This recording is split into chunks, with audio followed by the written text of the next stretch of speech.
Donc bonjour à tous et merci de nous avoir rejoints pour le lancement de la troisième édition du concours Cap Protein Challenge. Donc c'est un grand plaisir de vous retrouver parmi nous aujourd'hui. Au programme de la séance, on va tout d'abord vous présenter le contexte du concours. On fera aussi un petit tour de table des partenaires et intervenants de cette séance. Et on vous présentera aussi les résultats des précédentes éditions. C'est des concours pour les étudiants. Ensuite, on vous présentera C'est les... un protéine, c'est pour. excusez-moi, est-ce que vous pouvez juste couper vos micros, s'il vous plaît? Merci. Ensuite, on vous présentera donc les 4 thématiques du concours et les enjeux.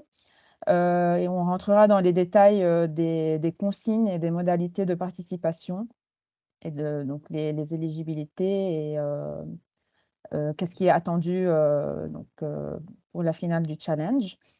Et on terminera par un moment d'échange de questions-réponses.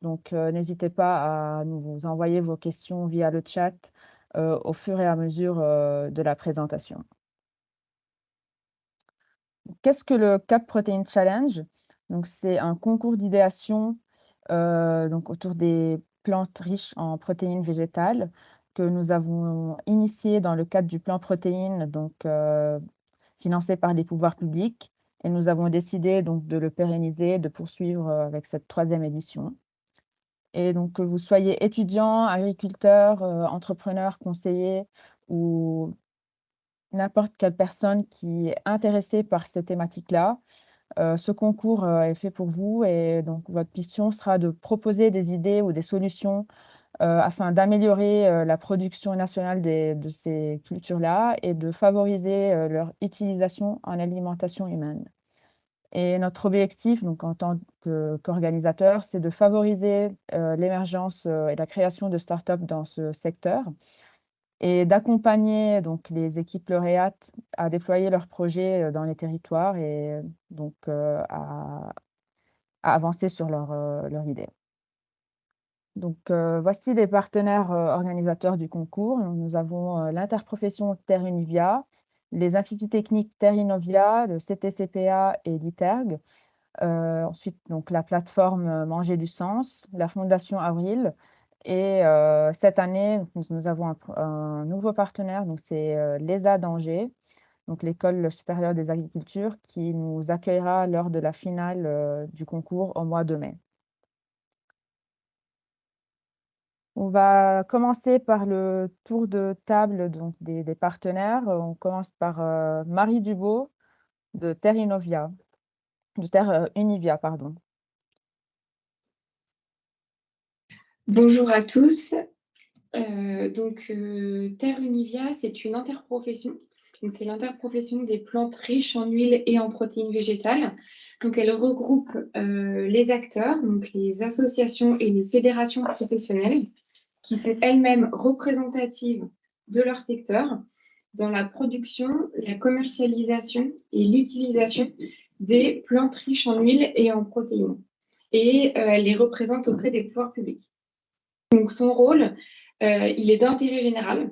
Il est de défendre, soutenir et valoriser les productions de ces plantes pour pouvoir contribuer à l'essor de ces filières.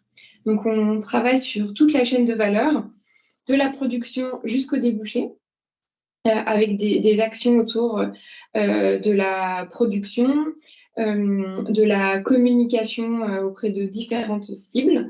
On travaille à des études économiques, à des suivis des marchés, des consolidations de chiffres clés qui sont importants pour les acteurs de cette filière.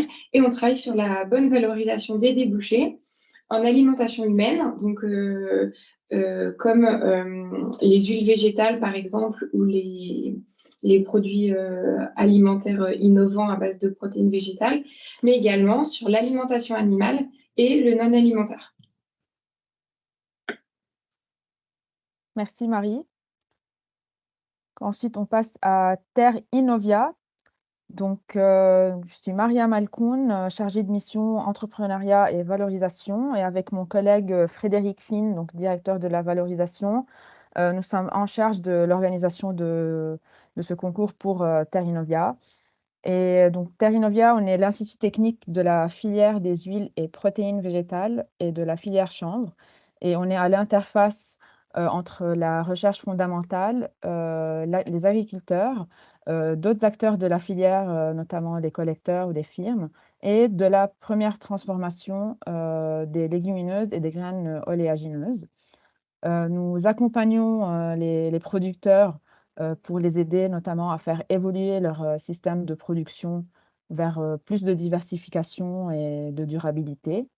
Et on les aide aussi à faire face aux enjeux de la transition agricole au travers notamment des solutions opérationnelles comme des prestations de conseil agronomique ou des outils d'aide à la décision, des formations autour des techniques de production, la récolte, euh, la qualité des productions, des débouchés en alimentation animale et humaine, ainsi que les applications non alimentaires. On passe ensuite à l'ITERG, donc avec Gilles, Alors là, pardon, je vois, Benjamin, là, c'est la slide du CTCPA. pardon, le CTCPA. Je, je me suis trompée de slide, oui, désolé. Pas de problème. Gilles. Bonjour à tous. Donc, je représente le CTCPA, qui est un institut technique agro-industriel. Donc, nous, on est positionné sur la seconde transformation, donc plutôt les produits finis. Et historiquement, on a été créé dans les années 50 pour accompagner la filière conserve et produits déshydratés, surtout sur les problématiques de conservation et des aliments. Donc, l'ambition du CTCPA, c'est d'accompagner les entreprises sur notamment la transition agroalimentaire qui passe par la végétalisation.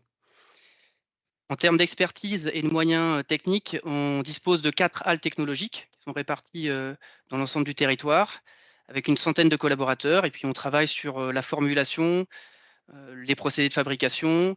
On a également un département consacré à l'emballage. On a plusieurs laboratoires qui travaillent sur la qualité nutritionnelle, microbiologique et environnementale. On réalise également des prestations de formation et de mise au point de nouveaux produits. Le CTCPA fait partie également d'un certain nombre de réseaux qui sont mentionnés ici sur cette slide, hein, les RMT, qui reflètent en fait aussi les expertises en chimie, en packaging, en microbiologie et de manière générale en qualité des aliments. Voilà pour le Merci, CTCPA. très bien. On passe à l'ITERG avec Benjamin Buot. Merci Maria. Donc bonjour à tous, Benjamin Buot, chef de projet en nutrition santé et copilote du RMT Actia Protéines. L'ITERG est un centre technique industriel créé dans les années 1950 pour accompagner la filière oléoprotéagineuse. Donc, il s'agit du centre technique industriel des industries des corps gras et produits apparentés, donc graisses, huiles végétales et coproduits des huiles. Et puis depuis début 2021, nous travaillons également sur les protéines végétales. Alors j'ai un retour micro. Sur les protéines végétales issues de ces corps gras, puisque nous avons créé le groupe ITERG en fusionnant avec la SAS Improve. Le travail de l'ITERG consiste à apporter aux entreprises des compétences, des infrastructures de production, de recherche et d'expertise afin de créer de la valeur et de les accompagner dans l'amélioration de leur compétitivité de l'amont jusqu'à l'aval. Différents domaines de compétences et d'expertise, à la fois en analyse, en trituration et raffinage, en lipochimie, chimie verte, nutrition santé, mais également en environnement. Et de la même manière que Gilles l'a expliqué pour le CTCPA, nous faisons partie de différents réseaux, qu'il s'agit d'UMT, d'unité mixte technologique, mais également de RMT, réseau mixte technologique. Nous faisons partie également de l'Institut Carnot, 3 Bécart, et notre filiale, la SAS Improve, qui est une plateforme mutualisée en lien avec les protéines végétales. Voilà. Merci Benjamin. Ensuite, la Fondation Avril avec Noémie Simon. Et avec Jean-Pierre Payot. Et Jean-Pierre Payot. Oui, bonjour. Donc, la Fondation Avril, comme c'est écrit, est une FRUP, une fondation reconnue d'utilité publique. Elle a été créée fin 2014 dans le cadre de la restructuration de la gouvernance du groupe Avril, dont elle constitue l'actionnaire de référence. Donc, c'est un modèle très nordique, puisque c'est ce modèle de fondation qui contrôle un groupe industriel ou une entité économique qui est un modèle très agilité dans des pays comme l'Allemagne, la Suède, le Danemark, un petit peu moins en France, c'est un petit peu spécifique. Donc ça, c'est son rôle capitalistique.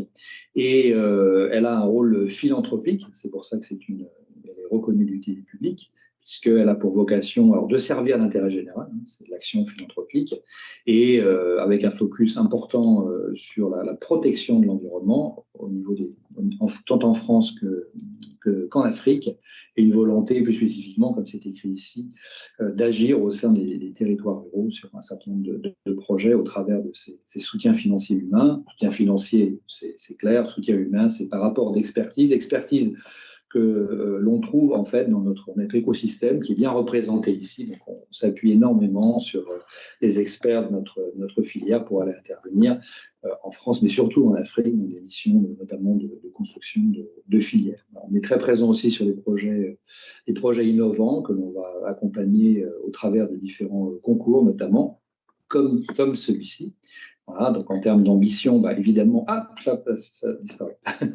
En termes d'ambition, accompagner les transitions agricoles, c'est quelque chose qui est évident. Alors toujours avec en termes, dans notre viseur, notre fameux trépied du développement durable, hein, la création de valeur économique, sociale et environnementale, et en plaçant en général dans le centre de nos projets les agriculteurs. Ça, c'est un trait marquant chez nous, c'est que les agriculteurs sont au centre de nos actions. Ça, c'est quelque chose sur quoi je voulais insister. C'est la même chose en Afrique, on les place au centre de nos actions. Et là, le focus, c'est un petit peu plus d'aller contribuer à la sécurité alimentaire des populations, avec un focus sur le développement protéines, la mise en place de filières qui permettent, en particulier le développement de filières soja, de donner accès à plus de protéines aux populations locales. Voilà. Merci Jean-Pierre. On passe à manger du sens. Donc, je donne la parole à Freddy Tiburce. Bonjour à tous, ravi d'être avec vous pour ce webinaire de lancement de la 3e édition du Cap Protein Challenge.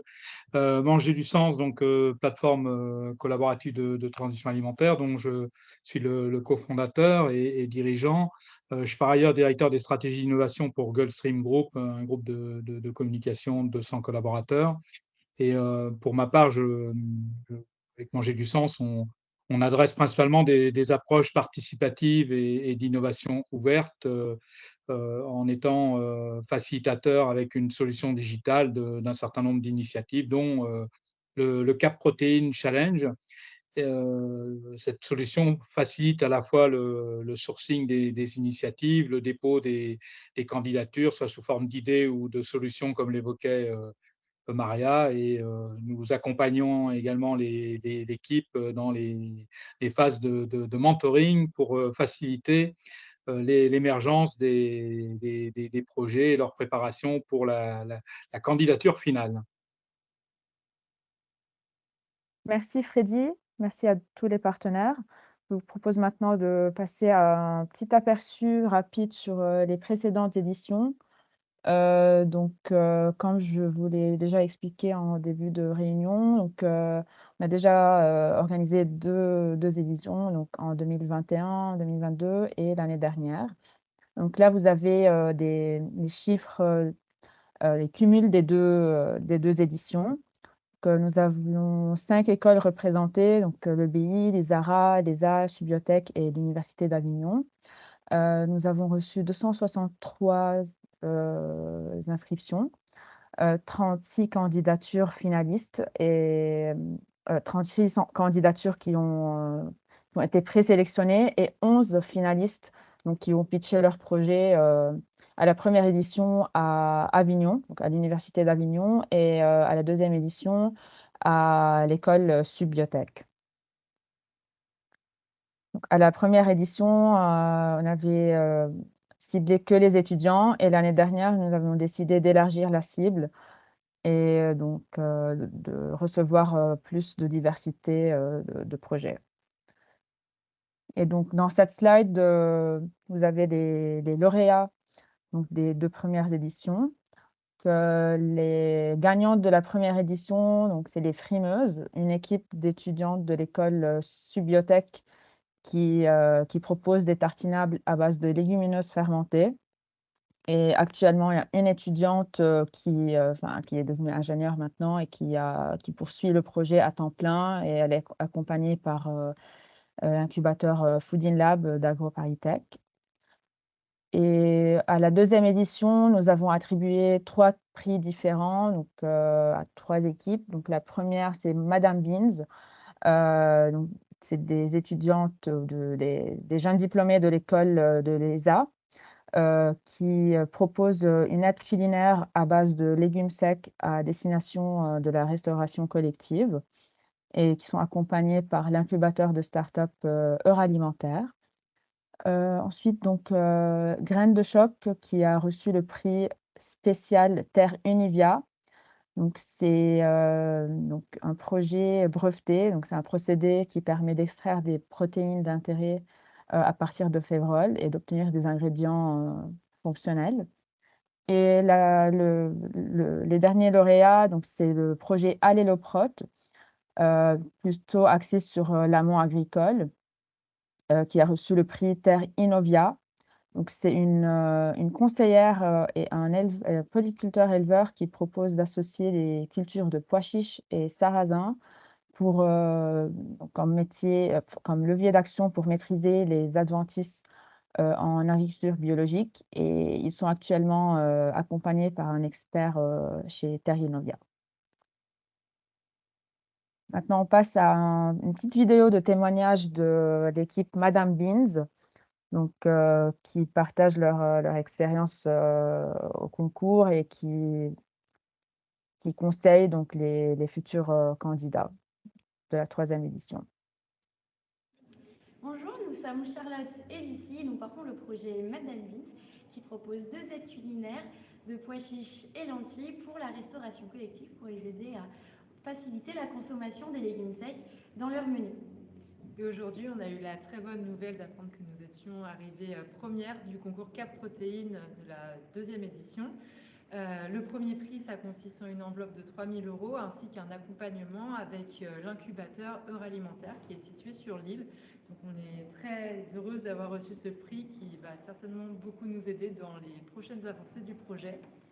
Et tout le long du concours, on a eu un mentorat qui est venu nous aider de façon relativement quotidienne quand on avait des problématiques, des besoins ou des conseils à avoir sur le projet. Si on peut donner des conseils pour les prochains, tout d'abord, c'est de ne pas avoir peur de soumettre son idée sur la 3e édition de Cap Protéines. Ça sera pour vous une belle opportunité de sortir votre zone de confort, de challenger votre idée et aussi de la soumettre à un jury d'experts qui vous donneront certainement de très bons conseils. Encore un grand merci au jury et vive Cap Protéines. Bonjour. Donc, je vous propose maintenant de passer à la présentation des thématiques et enjeux du concours. Je passe à nouveau la parole à Marie. Merci Maria. Effectivement, c'est juste pour vous donner un tout petit peu de contexte. Donc n'hésitez pas si vous avez des questions et que c'est pas totalement clair. Donc on vous a parlé beaucoup de filières des plantes riches en huile, en protéines, d'oléopro, d'oléoprotéagineux. Donc c'est pour refaire un petit récapitulatif. Donc alors c'est pas du tout qu'on est fermé et qu'on n'aime pas les autres filières, mais ce concours-là, il a pour objectif de pouvoir aider à développer la filière des plantes riches en huile et en protéines françaises. Donc du coup, il faut que vos projets aient un lien avec ces cultures. Donc soit les cultures riches en huile comme les oléos, donc qui sont le colza, le tournesol, le soja principalement, et de façon un peu plus minoritaire, le lin et l'olive, et les cultures riches en protéines ou légumineuses qui sont pois, févrole, lupin, lentilles, pois chiches et luzerne. Donc, ce qu'on recherche en fait à travers ces concours en alimentation humaine notamment, c'est de pouvoir remettre ces légumineuses au goût du jour. Pourquoi? Parce qu'en fait, les légumineuses, elles représentent une solution à la fois à la transition agricole et alimentaire, on pourrait même dire aussi à la transition écologique.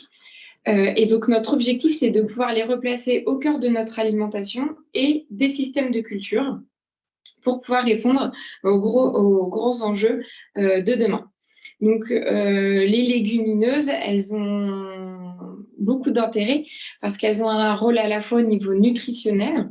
Elles permettent de diversifier notre alimentation et de pouvoir avoir un apport en fibres alimentaires qui soit intéressant et qui correspond aux recommandations. Elles ont un rôle au niveau environnemental, donc elles permettent une biodiversité des cultures et une durabilité, donc je l'expliciterai juste après. Et elles ont aussi un rôle intéressant au niveau économique parce qu'elles participent au dynamisme des territoires, aux emplois locaux et bien évidemment à l'innovation. Donc, les légumineuses, elles ont un rôle nutritionnel, comme je vous l'ai rappelé. Donc là, je ne vais pas rentrer dans les détails, mais elles sont très intéressantes au point de vue nutritionnel parce qu'elles contiennent beaucoup de macro- et micronutriments intéressants, comme les protéines, les fibres, les vitamines et les minéraux. Leur avantage environnemental, c'est ce que je vous disais, elles sont intéressantes au niveau agronomique parce qu'elles ont une capacité qui est très, très intéressante. Elles arrivent à utiliser l'azote atmosphérique pour elles arrivent à capter l'azote qui est dans l'air grâce à une fixation symbiotique sur leurs racines pour pouvoir l'utiliser pour leur croissance et enrichir le sol. Donc, du coup, elles n'ont pas besoin d'engrais azotés. Donc, c'est une économie d'énergie fossile et ça permet également une réduction des émissions de gaz à effet de serre parce qu'on n'a pas besoin de les fabriquer et de les épandre. Elles permettent également une diversité d'insertion possible dans des systèmes de culture. Donc, elles peuvent être utilisées en rotation dans les cultures, en culture associée, donc c'est-à-dire cultivée en même temps qu'une autre culture, ou en couverts végétaux, donc pour couvrir le sol, quand il n'y a pas de cultures qui sont en train d'être cultivées. Et en fait, cela, ça permet d'éviter un retour trop fréquent sur une même parcelle et donc du coup de raisonner l'utilisation d'intrants. Donc, je pense que vous le savez sûrement tous ici, mais il y a une sacrée opportunité en ce moment pour les légumineuses. Il y a un contexte qui est très favorable à la consommation, avec le local, le flexitarisme, de nouvelles recommandations du PNNS. Il y a des produits innovants qui arrivent sur le marché assez régulièrement et une sensibilisation à la fois des consommateurs, mais également des agriculteurs. Merci Et Marie. Oui, vas-y. Vous voulez ajouter quelque chose ou C'est bon. c'est bon?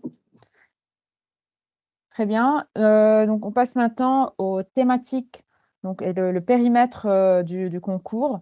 Donc il y a 4 grands défis.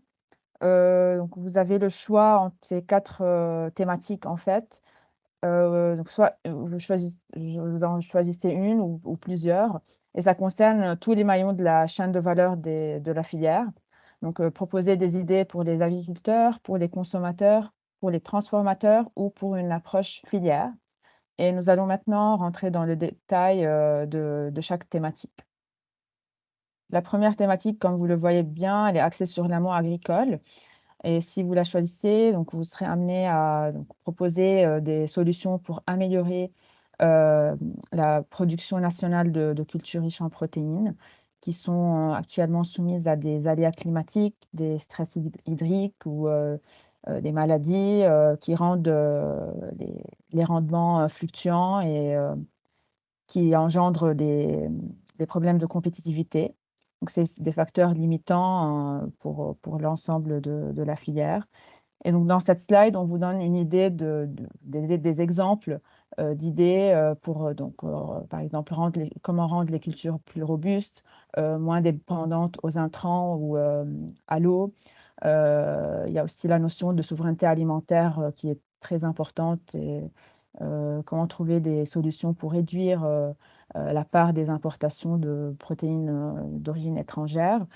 et comment améliorer donc le rendement de ces cultures. Maintenant, je passe la parole à Benjamin pour vous présenter la deuxième thématique, innover pour les transformateurs.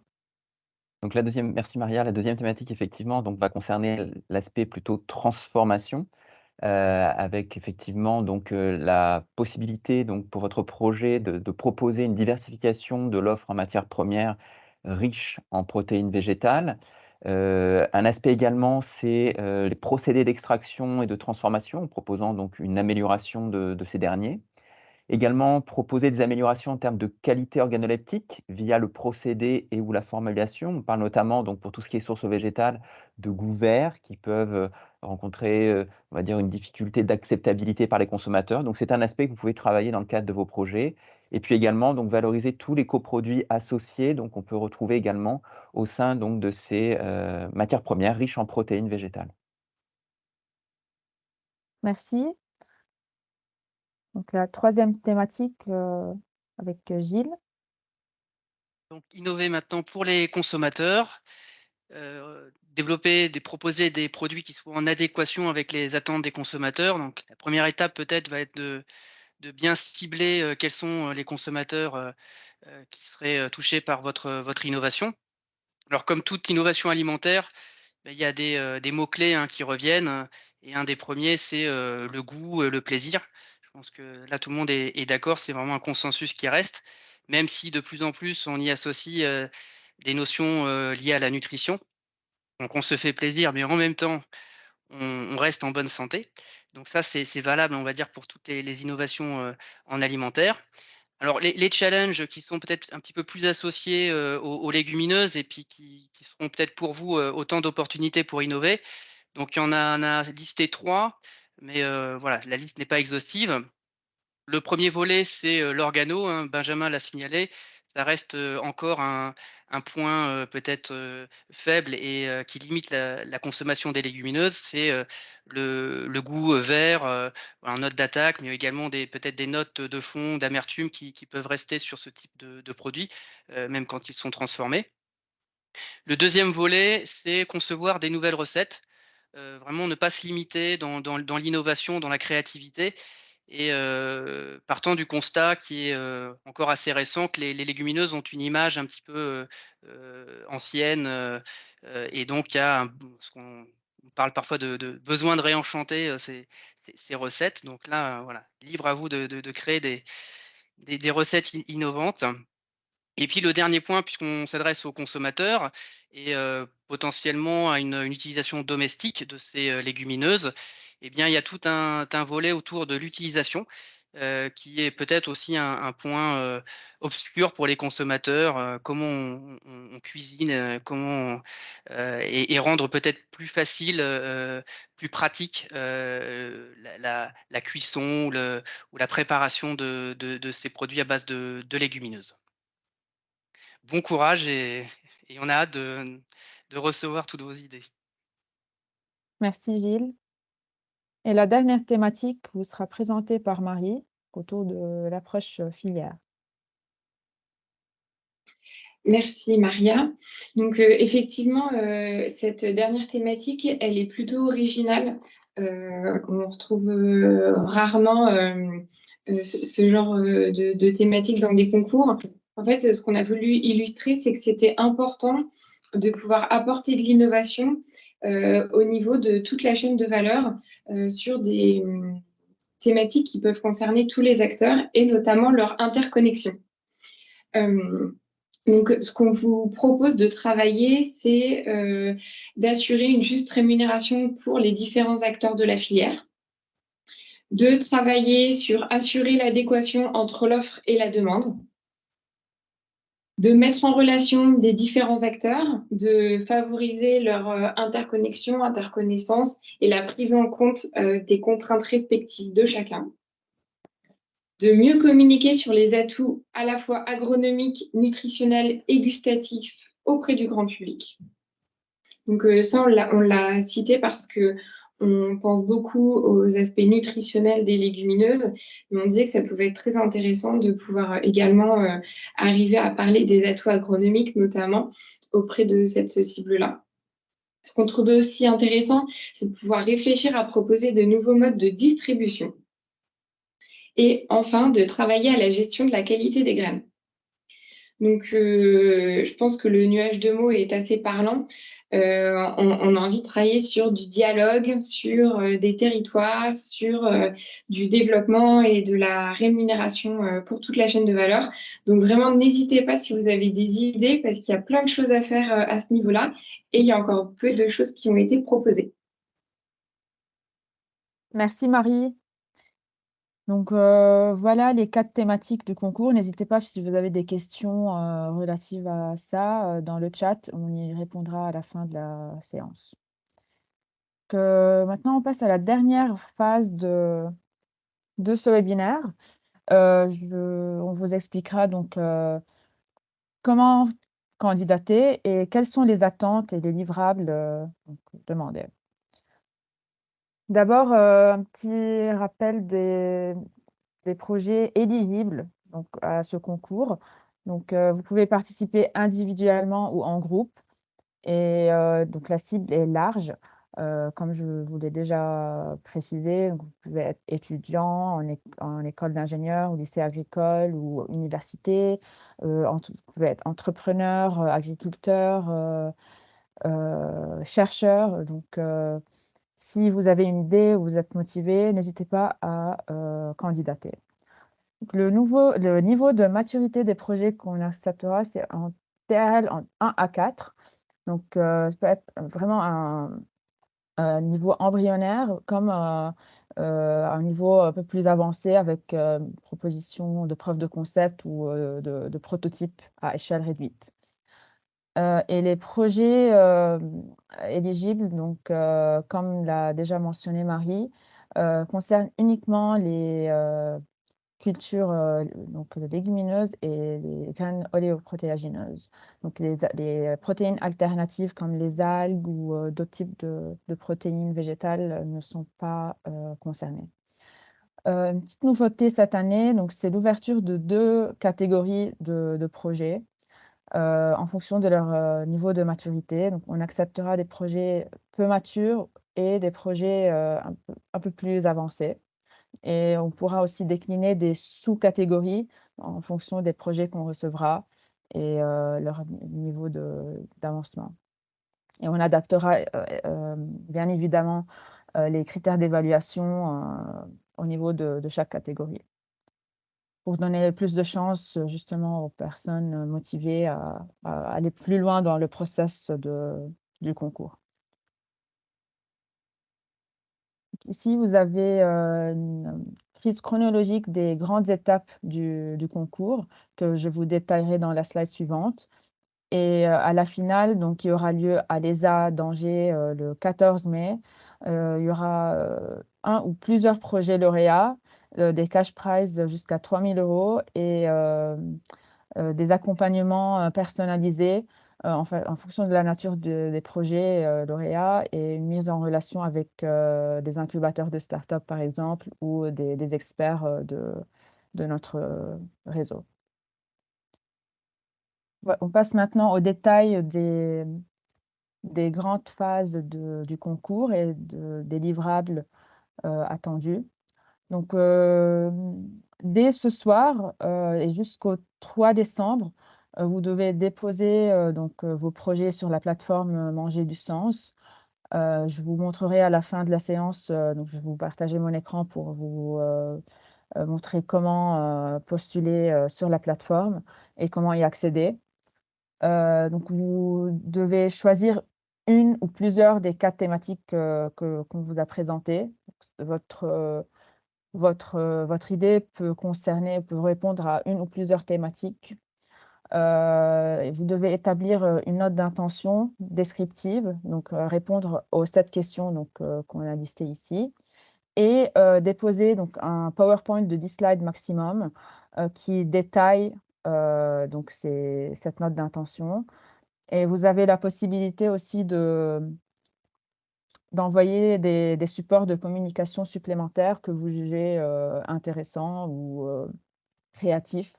Donc, c'est des supports optionnels. Vous n'êtes pas obligé de les envoyer.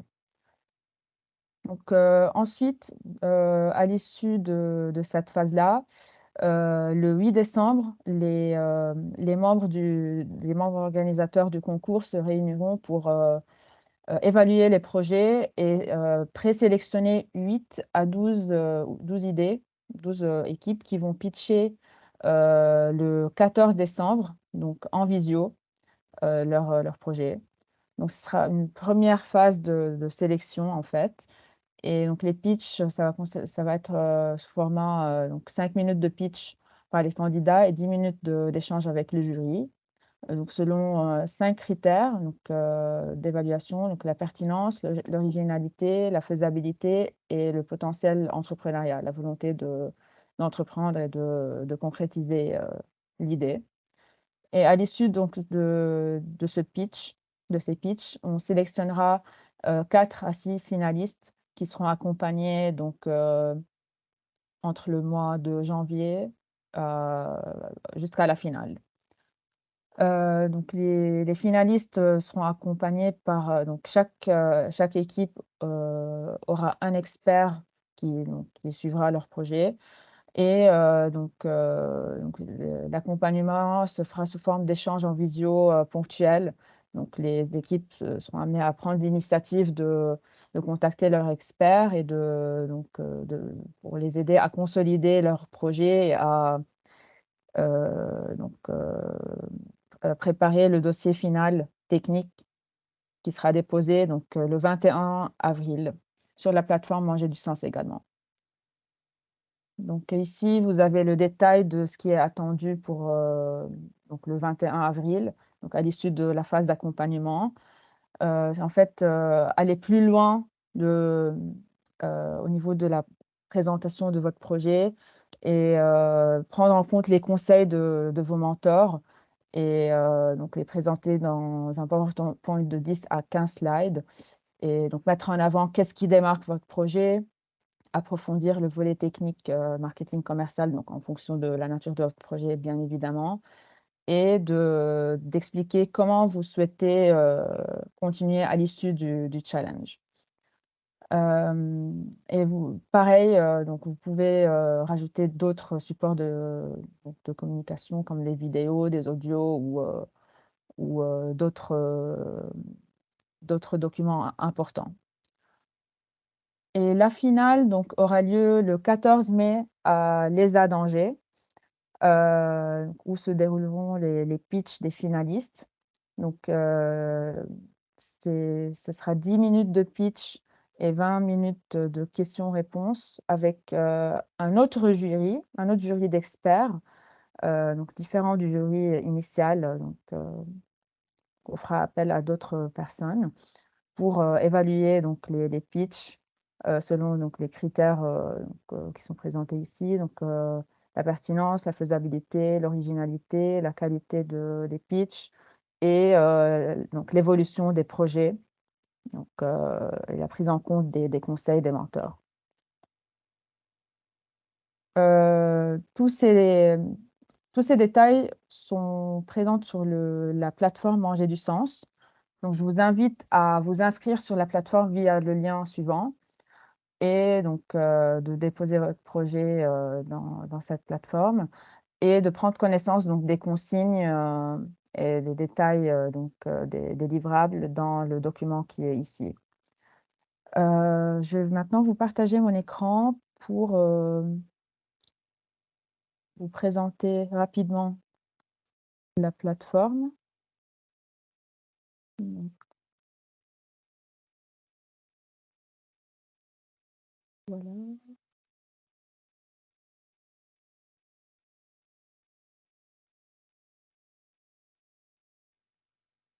Voilà.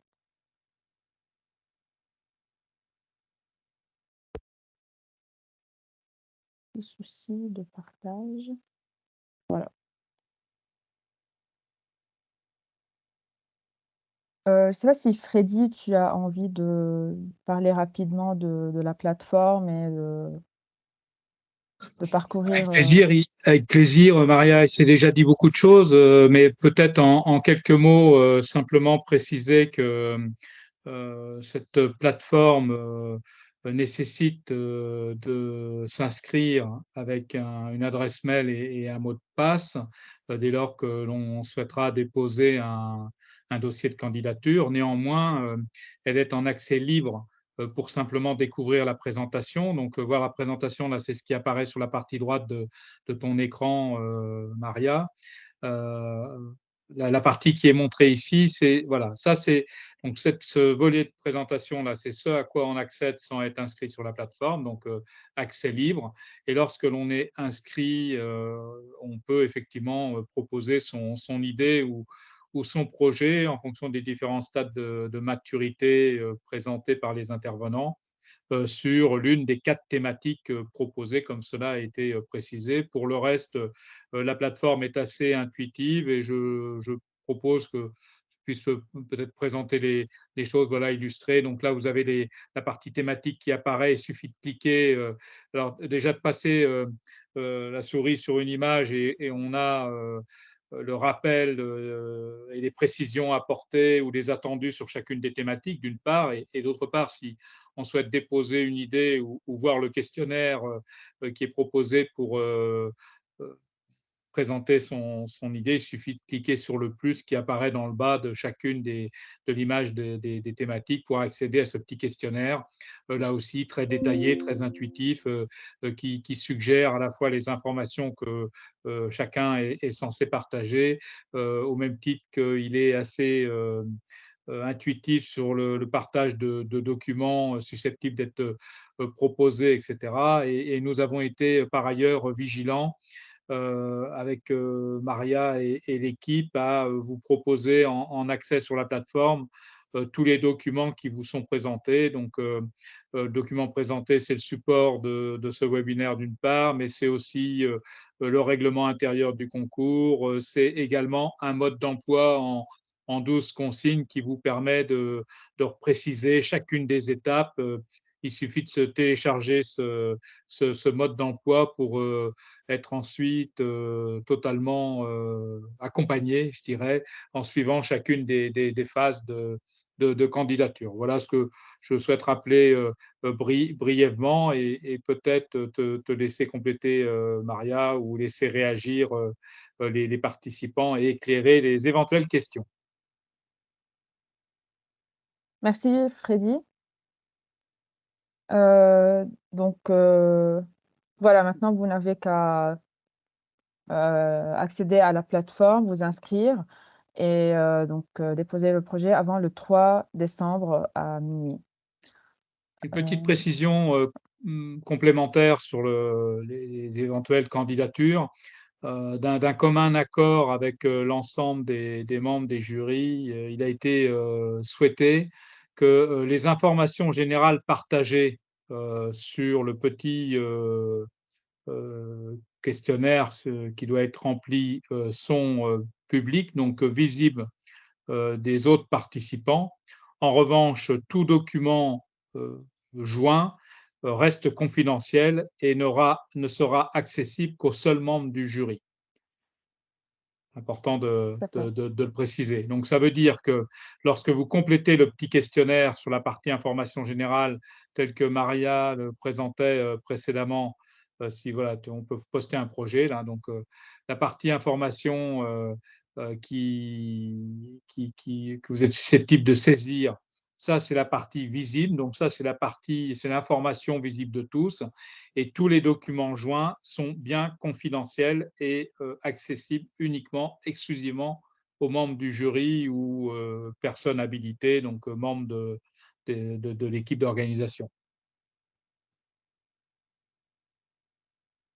Merci. Donc de toute façon, vous pouvez trouver ces informations dans le règlement aussi. Donc on vous a mis à disposition dans la première page du concours ici. Donc là, vous trouverez tous les documents importants.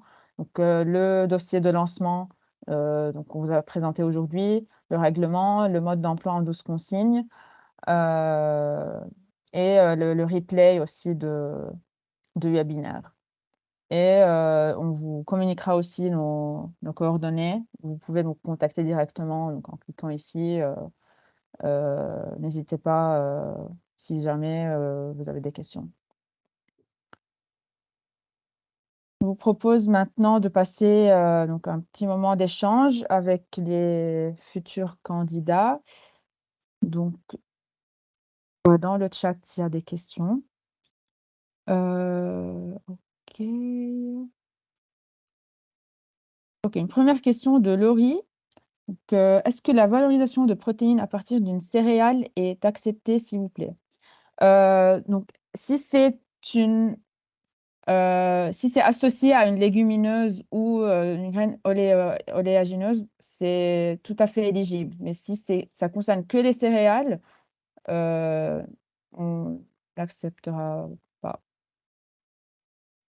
Je ne sais pas si les partenaires, si vous voulez réagir à ça ou c'est clair pour vous.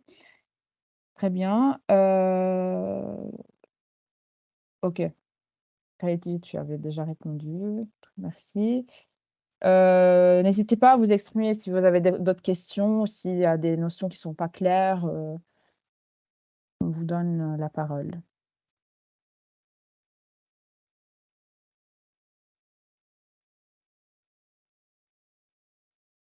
Oui, monsieur El Osmani. Oui, bon, Driss Selotmani, je suis à l'ESA. Je voulais juste vous informer qu'il y avait un souci avec le lien que vous m'avez envoyé. On ne peut pas se connecter. En fait, vous avez envoyé 2 liens et le lien qu'on a envoyé, que j'ai envoyé aux étudiants, c'était pas le bon. On tombe sur la plateforme. Voilà, c'est juste pour faire cette remarque. Donc, plusieurs étudiants m'ont appelé, ils n'ont pas réussi à se connecter. Quelques Le étudiants. lien du webinaire, vous voulez dire? Oui. Ou... Oui, il était dans un...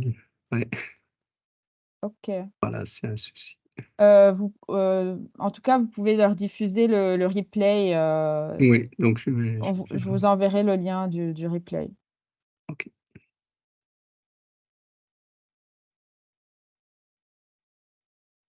D'autres questions? Nicolas? Oui, bonjour, Nicolas de l'Institut Paul Bocuse, Institut Life maintenant. Dans mon cas, je suis assez intéressé puisque j'enseigne les sciences de l'alimentation et tous les attraits entre les jonctions entre l'alimentation et la santé. Donc, de ce point de vue-là, je pense que ce projet peut être hyper intéressant pour mes étudiants. J'aurais voulu savoir dans quelle mesure une école de cuisine et de gastronomie peut s'inscrire dans le cadre de ce concours et peut participer à la 3e thématique. C'est tout à fait possible. Vous êtes complètement éligible. Donc, c'est vraiment ouvert au grand public et vous êtes complètement éligible et on privilégie vos étudiants. Donc, OK. vous avez des profils qui sont en phase avec le concours complètement. Bon. Très bien. Merci pour votre réponse.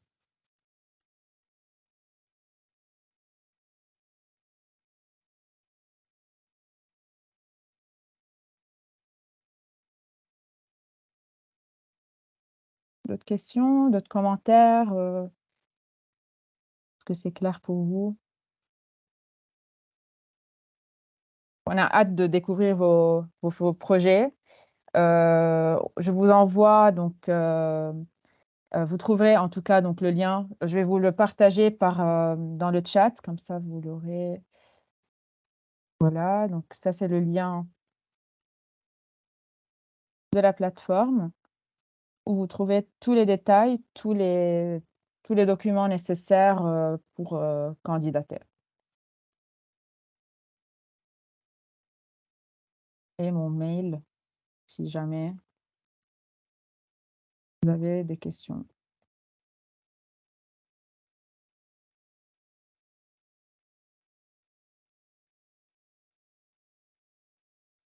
Donc, s'il n'y a pas d'autres questions, d'autres commentaires, on peut clôturer ce webinaire. Donc, ça nous a fait un grand plaisir de vous avoir parmi nous aujourd'hui. J'espère que les consignes sont claires et on n'attend plus que les projets et la continuité donc, de ce concours. Merci à tous, merci aux partenaires et à très bientôt.